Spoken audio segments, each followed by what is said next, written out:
Hello दोस्तों, जय श्री राधे, नमस्कार। दोस्तों, मैं आयुष बड़ोला स्वागत करता हूं आपके अपने यूट्यूब चैनल पर। आशा करता हूं आप सभी लोग अपने अपने घरों में स्वस्थ होंगे। दोस्तों, हमारा जो सब्जेक्ट है वो है हस्तरेखा यानी कि पाल्मस्ट्री। आज मैं आपके समक्ष एक बहुत ही सुंदर एक नया टॉपिक लेकर के आया हूं कि कब होगा हमारा भाग्योदय। दोस्तों, ज़्यादातर लोग जो इस पृथ्वी में हम सब जितने भी लोग रहते हैं, अधिकतर लोगों को माइंड में बहुत ही ज़्यादा, या फिर ऐसा कह सकते हैं कि लोग डिप्रेशन में चले जाते हैं कि हमारा कोई जॉब्स को लेकर के, कोई बिजनेस को लेकर के, अपनी लाइफ को लेकर के। क्यों? क्योंकि किसी की जॉब नहीं लगती, किसी का बिजनेस चल रहा है तो वो बिजनेस अच्छी तरीके से नहीं चलता, लॉस ही लॉस, लॉस ही लॉस। लोग सोचते रहते हैं कि हमारा भाग्योदय कब होगा। तो उसी के उपलक्ष्य में या उसी के लिए मैं एक हाथों में जो हमारे जो लाइन होती हैं, जो लाइन्स से हम देख सकते हैं कि हमारा भाग्योदय कब होगा, या फिर कि हम कब ऐसा समय आएगा हमारे जीवन में कि जब ये सारी परेशानियां दूर हों। तो दोस्तों, क्या होता है कि अधिकतर लोग हमारी जो पृथ्वी में जैसे लोग रहते हैं, कई लोगों को एजुकेशन नहीं मिल पाती, कई लोगों को एजुकेशन मिलती है, अच्छी एजुकेशन मिलती है, उसके बाद भी उन्हें जॉब नहीं मिलती, या फिर ऐसा कह सकते हैं कि उन्हें कोई ऐसा अपने लाइफ में कुछ नहीं मिलता कि जिससे एक इनकम उनकी बन सके। और कई लोग बिल्कुल कम पढ़े लिखे लोग भी एक अच्छे लेवल पर अच्छा पैसा कमा लेते हैं।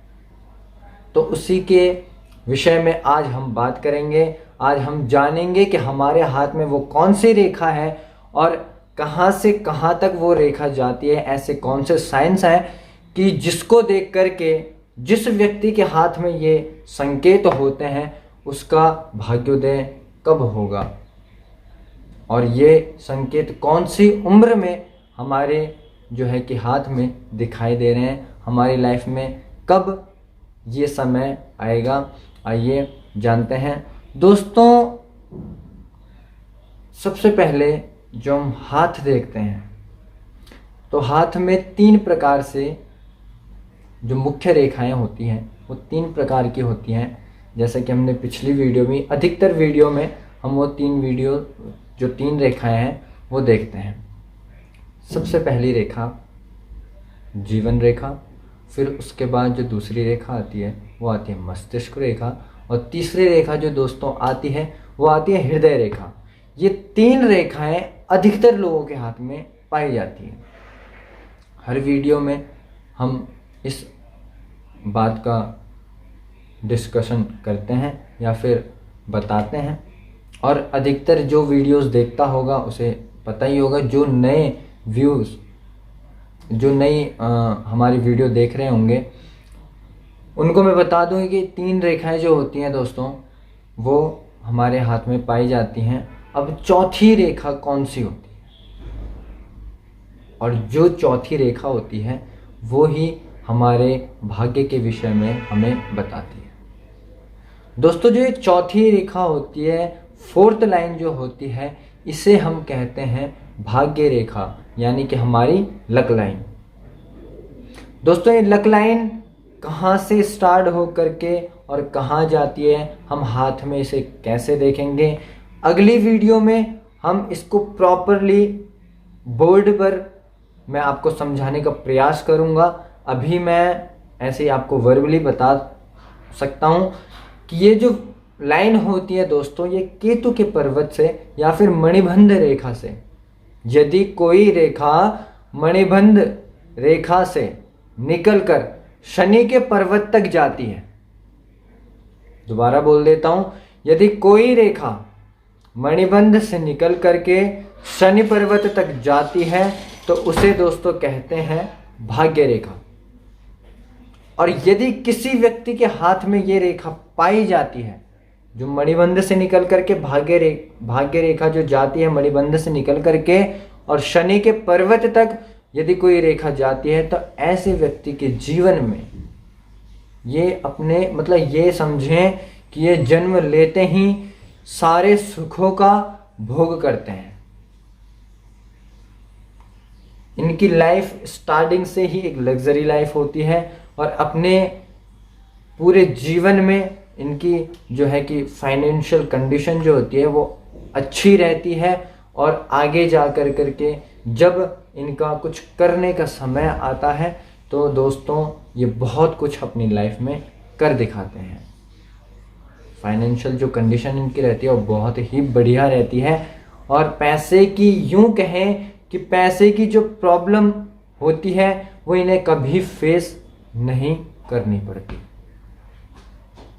हो सकता है कभी कभार थोड़ा बहुत, वो तो हर किसी की लाइफ में होता है, बट मोस्टली इन्हें पैसे की प्रॉब्लम फेस नहीं करनी पड़ती। इनके पास एक सपोर्ट रहता है पीछे से, चाहे कह सकते हैं कि हमारे घर वाले या फिर कोई एक ऐसा सपोर्ट इनके पास रहता है कि जिससे इन्हें फाइनेंशियल प्रॉब्लम तो बिल्कुल होती ही नहीं है। अब जो दूसरी रेखा की बात करते हैं कि हाँ भाई, अगर किसी के हाथ में, हर किसी के हाथ में तो ये रेखा पाई नहीं जाएगी। यदि किसी व्यक्ति के हाथ में केतु पर्वत से लेकर के और शनि पर्वत तक, अच्छा जो भाग्य रेखा होती है ये बिल्कुल सीधी होनी चाहिए और निर्दोष होनी चाहिए। इसमें बीच में या फिर गैप आ जाता है या फिर कोई गलत साइन बन जाता है या फिर कोई राहु रेखा इसे काट देती है तो उसकी फिर अलग प्रेडिक्शन हो जाएगी। बट अगर यहाँ मणिबंध से लेकर के और शनि पर्वत तक हमारी कोई रेखा बिल्कुल सीधी जा रही है तो उसका मतलब ये है कि ये अपनी लाइफ में बहुत अच्छा, इनका जो है कि फाइनेंशियल प्रॉब्लम इन्हें नहीं रहेगी। और उसके साथ एक प्लस पॉइंट और बता दूं, यदि इनके हाथ में सूर्य जो पर्वत होता है, ये रिंग फिंगर होती है, रिंग फिंगर के नीचे जो पर्वत होता है, जो माउंट होता है, उसे हम सूर्य पर्वत कहते हैं। सूर्य पर्वत की कंडीशन बहुत अच्छी हो और सनलाइन बहुत अच्छी हो, हृदय रेखा तक भी अगर सनलाइन आती है तो वो अच्छी मानी जाती है। यदि हृदय रेखा तक भी कोई लाइन हो, अगर हृदय रेखा को पार करके भी और नीचे लाइन आए तो वो तो बहुत अच्छा है। पर अगर हृदय रेखा तक कम से कम हो तो दोस्तों ये अपने जीवन में इनका नाम बहुत होता है, सम्मान बहुत पाते हैं, ख्याति बहुत प्राप्त करते हैं अपने जीवन में। ऐसे ही इनकी लाइफ होती है। दूसरी जो रेखा आती है वो मैं आपको बता दूं, दूसरी रेखा केतु पर्वत से लेकर के शनि पर्वत तक जाती है। इनका भाग्योदय मिनिमम 25 के अराउंड या 23 से 25 तक के बीच में इनका भाग्योदय हो जाता है। उसके बाद अलग अलग कंडीशंस होती हैं भाग्य रेखा की, तो अगली वीडियो में ये बोर्ड पे, वाइट बोर्ड पे मैं आपको प्रॉपरली बताने की कोशिश करूँगा। आशा करता हूँ आपको मेरा ये वीडियो पसंद आया हो। तब तक के लिए जय श्री राधे, नमस्कार।